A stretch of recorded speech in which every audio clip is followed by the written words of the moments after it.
Hello everyone. इस question में क्या है, कंसीडर द वर्ड डी।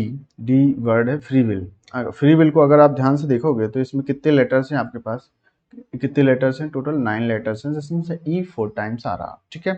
अब फर्स्ट ऑप्शन उसने बोला कौन सा ऑप्शन करेक्ट है, तो ए ऑप्शन में number of way, other way पूछा है, मतलब जो भी वेज आएंगे उसमें से वन सब्ट्रैक्ट करेंगे।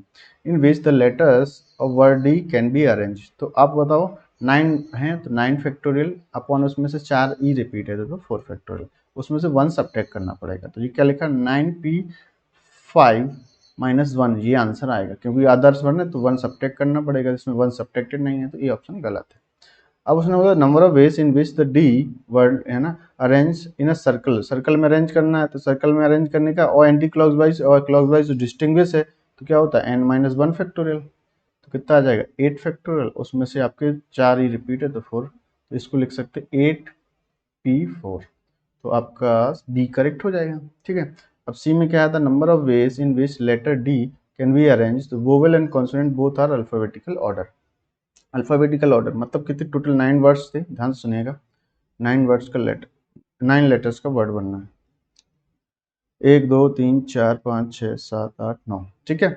अब इस 9 में से जो भी पोजीशंस आएगी, सबसे पहले पे ई, तो देखो वोवेल्स कितने हैं ई, तो ई को तो फिक्स कोई दिक्कत नहीं है, ये तो हमेशा एक साथ ई है सब सेम, तो इनका ऑर्डर का कोई इशू नहीं है।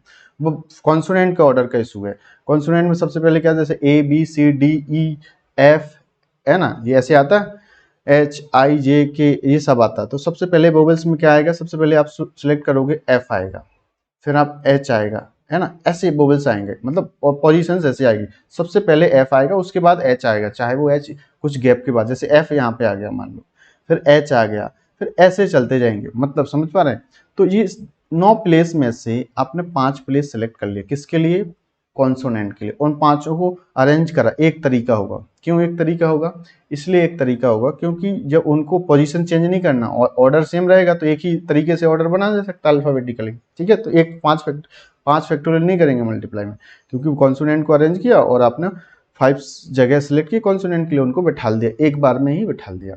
अब आपके पास ये है तो इनके लिए तो जगह ऑटोमेटिकली 4 बच गई, क्योंकि कॉन्सोनेंट बैठ गए, अब 4 जगह बची तो ई 4 जगह पे बैठ जाएगा, तो वो आपका 1 वे हो जाएगा। तो 9c5 हो गया।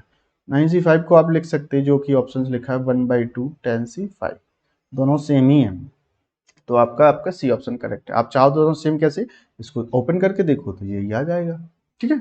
अच्छा, अब बात करते हैं डी ऑप्शन। तो डी ऑप्शन में देख लेते हैं, डी ऑप्शन में क्या है, इट में उसमें लिखा है as many more words form possible using the letters of word D, number of which words contain feel, है ना, फील कंटेन होना चाहिए। फील एक वर्ड है, इसको कंटेन, तो इसको थ्रेड से बांध के एक वर्ड बना लो फील को।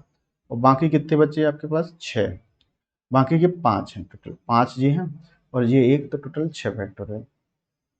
फील है ना, उसमें से देखो 2 ई 5 वाले के पास थे तो 2 रिपीटेड है, 2 का डिवाइड, इसको लिखोगे 6p2 लिख दो, 6p4 सॉरी 6p, तो आपका डी ऑप्शन भी मैच कर जाएगा। आई होप आप समझ गए होंगे। So thank you so much.